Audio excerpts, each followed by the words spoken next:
former Bruce Monroe site is now a park that the task force has worked hard to get and is frequented by many in the community, but its future remains unclear.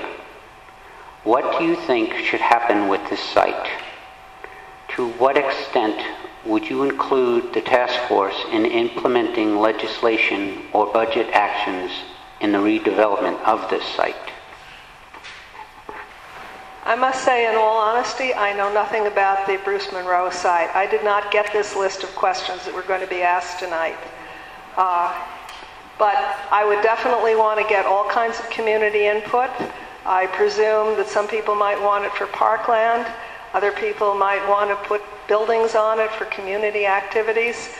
As a Green Party person, I'm very interested in community gardening, and I know that some have already been put out of business. Certainly in short term, any vacant land that's available in the city ought to be made available for that kind of thing.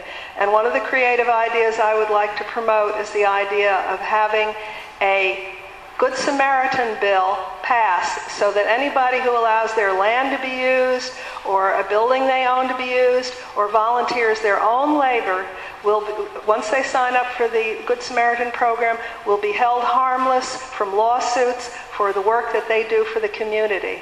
And as I say, I don't know exactly what's happening with Bruce Monroe, but if that would fit with that, then I would certainly want to see that happen.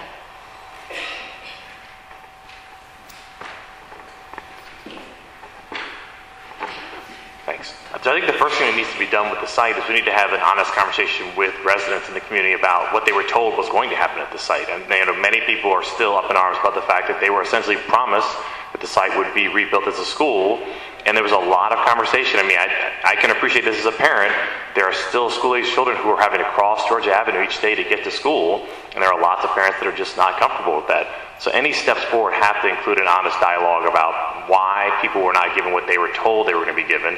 And then we need to revisit the options about the cost benefits of rebuilding the site as a school. I know there was a conversation about mixed use and having a school and some other uses there. But we've got to engage the residents here on what's the best possible benefit we can get for residents, and are there ways to generate both opportunities for entrepreneurs on the site, but also ways to increase the tax base. But we have to be honest about the fact that many people feel like they've got a bait and switch, and the park is beautiful and it's a fantastic place to go right now, but whatever steps we have going forward have got to engage everyone so that we know that next time that we're going to redevelop a site, people know what they're actually going to get and don't feel like they're getting the wool pulled over their eyes. I know a lot of residents still feel like they were swindled on the Bruce Monroe site.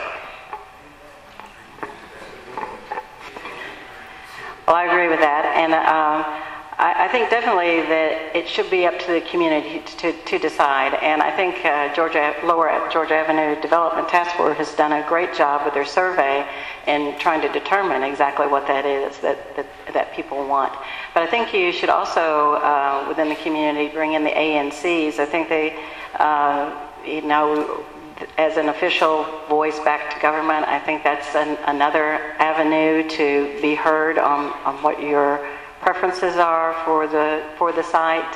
And then I would say one other thing, because in Ward 6 we had a long planning process, 2002 for reservation, since 2002, a planning process, listening to the community, so forth and so on Reservation 13 and the use of that, and it was to be mixed use.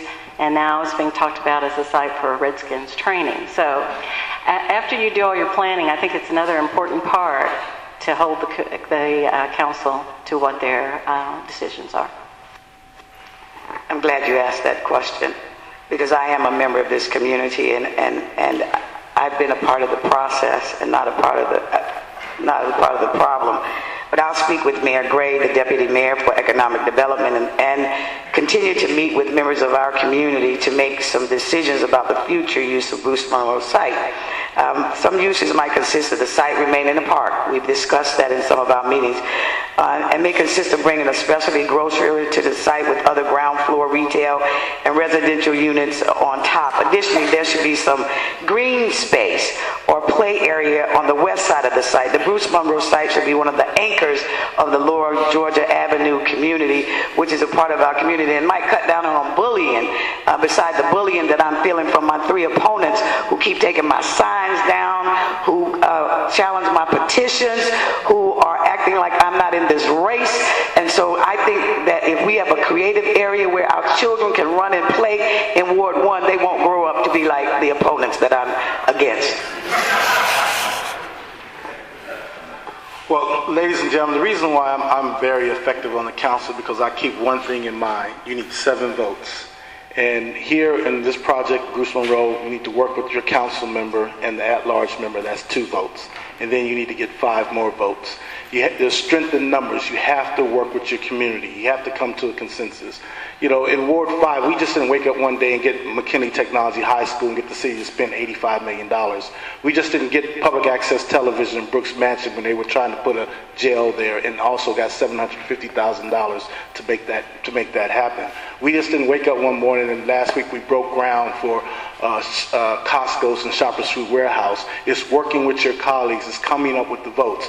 Since I've been back, you know, I defeated the Sekou Bitto last year, and I've been back for about 9 months. I just got past a moratorium on strip clubs because they were trying to put more strip clubs in Ward 5. Just got a cap on the number of medical marijuana cultivation centers that can be in Ward 5. They were trying to put all 10. We put a cap. It's working with your colleagues, knowing how to vote, and coming to a consensus, and then getting it done. It's not just the council. It's the council and the executive branch, and even more so than the mayor, is working with the deputy mayor for economic development and really his staff. Thank you. First, I just want to say very quickly that leadership is about much more than just a vote. It's about a voice, and it's about a strong voice. But the question is about Bruce Monroe. And there were promises made and promises that weren't kept related to that elementary school. And there's going to be a lot of work to do to rebuild trust around that. And it's something that I'm quite aware of in this community. So right now, there's a park on the site. There's a short-term needs, and then there's longer-term needs.